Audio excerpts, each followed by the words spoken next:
Welcome back to my channel. Thank you for joining me in this episode of What Happened.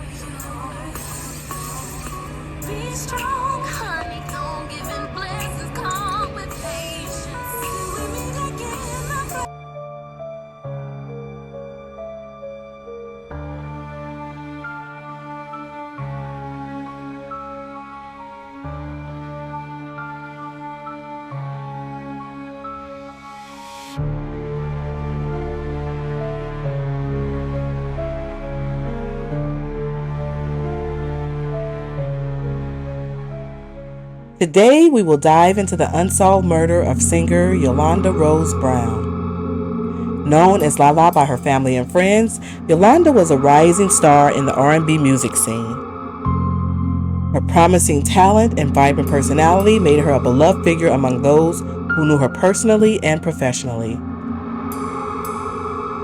Her bright future, however, was tragically cut short, leaving her loved ones and fans in a state of shock and disbelief. Born on May 20th, 1986, in Milwaukee, Wisconsin, to Mexican and African American parents Maria and William Brown, LaLa was the youngest of 5 children. As told by her parents, she had a talent for entertainment and had been dancing and singing around the house since she was a young child. At the age of 11, she started singing professionally using the stage name Premier, performing at weddings and later in bars. She attended Frederick Douglass Elementary School and Jackie Robinson Middle School. While attending Milwaukee High School of the Arts, in 2002, at the age of 16, she gave birth to a daughter, which was her only child. A few years later, in the fall of 2005, she moved to Atlanta, Georgia, in hopes of connecting with music insiders who could help to launch and propel her singing career.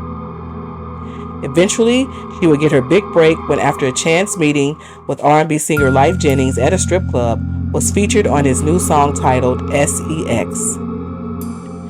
She went on to be featured in the music video for the song and briefly toured with Lyfe Jennings before being sent home due to conflicts and issues between the two. In June 2007, she returned to Milwaukee and quickly began work on her debut album with producer and boyfriend Jatan, recording 3 songs which were all released prior to her death. In the next several months, she continued to record new music which would be featured on her upcoming album. Unfortunately, Yolanda LaLa Brown will not live to see her dreams come true.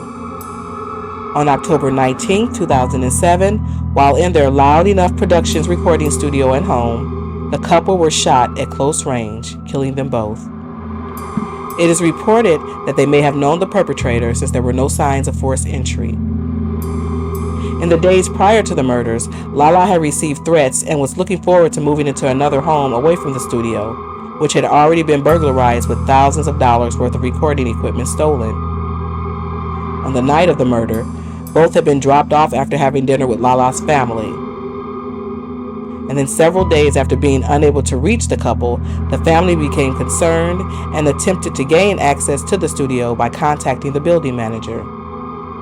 After being denied access without a warrant, they filed a missing persons report. But a relative became impatient with the police and decided to kick down the studio door to gain entry. They were shocked when they discovered the deceased bodies of both LaLa and Jatan. According to medical examiner, the bodies had been inside the studio for several days, and though an autopsy had been performed, the results were never released to the public. Funeral service for LaLa was held on October 25, 2007 at the Mason Temple Church of God in Christ in Milwaukee. It was attended by hundreds of people, including former collaborator Lyfe Jennings. In February 2010, her story was featured on America's Most Wanted in hopes of reigniting the case. 2 years later, in October 2012, it also aired on Celebrity Crime Files. However, no progress was made on the case.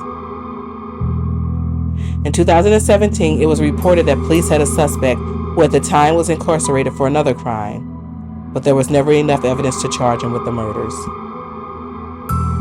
The case of Yolanda LaLa Brown and Jatan Kool-Aid Claiborne remains unsolved.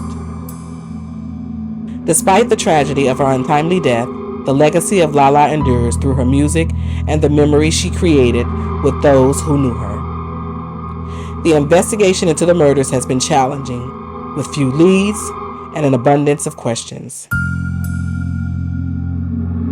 Though it has been difficult for those who love her, the fight continues in the hope that justice will finally be served. Thank you for tuning in to this episode of What Happened. As always, like, comment, and share this video, and don't forget to subscribe to the channel so that you can always be the first to know what happened. Until next time.